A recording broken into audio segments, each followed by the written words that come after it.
Salam NKRI. Hari ini saya akan melakukan perjalanan menuju tempat lahir raja terhebat sepanjang masa. Perjalanan saya ini akan saya tempuh selama 1 minggu.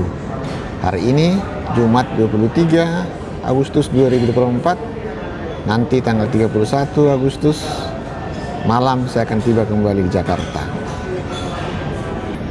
Hasil perjalanan saya ini nanti akan saya posting di Facebook tahap demi tahap, dan tahapan itu saya sebutkan episode, dan ini adalah episode pertama, yaitu pengantar menuju tempat lahir raja terhebat sepanjang masa. Ada tujuan saya tertentu untuk meliput ini tentang raja ini.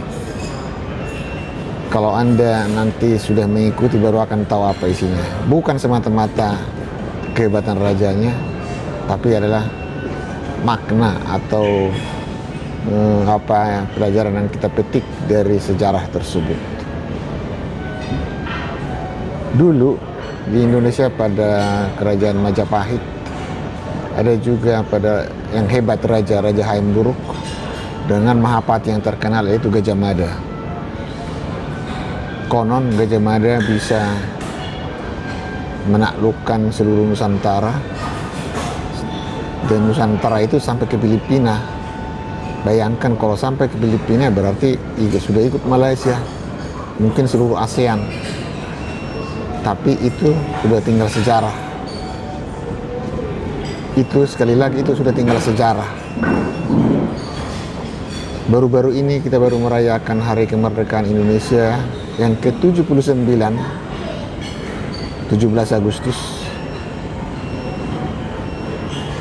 Jadi 79 itu dari 17 Agustus 45 sampai 17 Agustus 2024. Walaupun secara de facto Indonesia itu merdeka baru tanggal 27 Desember 1949. Secara de facto Indonesia merdeka 27 Desember 1949. Bagi Anda yang meragukan pernyataan saya ini, silakan pelajarin lagi sejarah. Apa yang saya maksud di situ? Indonesia ini umurnya belum lama. Dan kalau ada slogan NKRI harga mati, NKRI harga mati, bagi saya itu hanya slogan. Kadang-kadang yang mengatakan itu pun tidak mengerti, tidak memahami. Bagi saya, dan mungkin ini saya akan saya ukir di dalam batu, bahwa NKRI itu tidak akan langgeng.